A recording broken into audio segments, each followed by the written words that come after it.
On this week's Waste of the Week, we are looking into America's healthcare system where billions of pandemic dollars were pocketed by top nonprofit hospitals and CEOs. Joining us this morning with the details, CEO and founder of OpenTheBooks.com, Adam Andrzejewski. Happy Friday. Welcome back. Thank you, Jan. Happy Friday. Thank you. The 20 largest nonprofit hospitals have made incredible profits, Adam, since the pandemic. Their combined assets, I read here, $124 billion in just 3 years, which is a rise of 62%. How are these hospitals able to rack in so much money?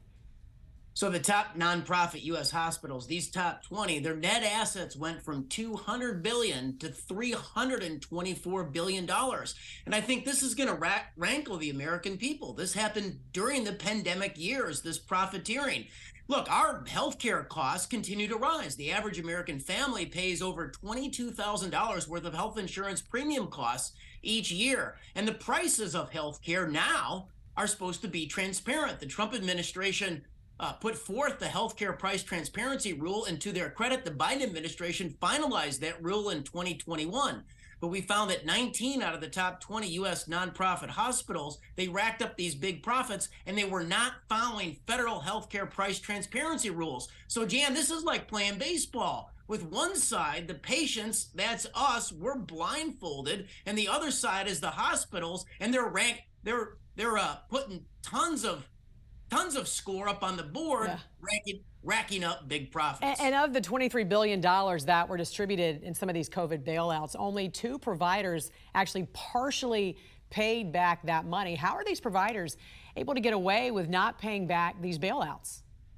Well, they shouldn't, and the boards and directors of these nonprofit hospitals should weigh in. Look, you've got Kaiser Permanente. They paid back their entire congressional COVID aid appropriation on 2020, the year of the pandemic, when the pandemic launched. You've got Mayo Health Clinic. They paid back half, $150 million of their COVID congressional bailout. We're calling on the other 18 nonprofit hospitals who profited big time during the pandemic to pay back $23 billion worth of congressional COVID aid payouts. They didn't need the money. Think about this. For every dollar that Congress bailed them out, their net assets increased by $5. There's no financial need there. They should pay the money back. Yeah, and that's why this question is really important, because when you talk about hospital executives, we know they racked up millions of dollars. How many actually profited from this?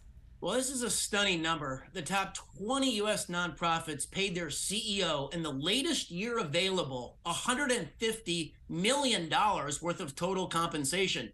Jan, it's an average in those 20 hospital systems of $7.5 million apiece on an annual basis for their CEO. You've got 7 out of the top 20 whose CEO made more than $10 million last year, all the way up to $17 million. Ascension Healthcare, they paid their chief executive $13 million. Over the course of the past 3 years, they paid him $22 million. Meantime, you got, as you mentioned, millions, in fact, 100 million Americans right now living with medical debt. So what does this tell us about the effectiveness of our nonprofit hospital system? Well, I think it's an indictment on the system. We need radical reforms, and that has to start with following the federal rules on healthcare price transparency. Jan, their medical healthcare costs across the country add up to $4 trillion a year, and it's estimated that $1 trillion of it is waste or overbilling. So we need to, the Biden administration, through the Centers of Medicare and Medicaid, CMS, they need to start enforcing the healthcare price transparency rule. Open up the system, allow us to see the real prices so we can compete in the marketplace for our healthcare services as patients. Holding the healthcare systems accountable. CEO and founder of OpenTheBooks.com, Adam Andrzejewski, we appreciate you joining us this morning. Have a great weekend. Thank you.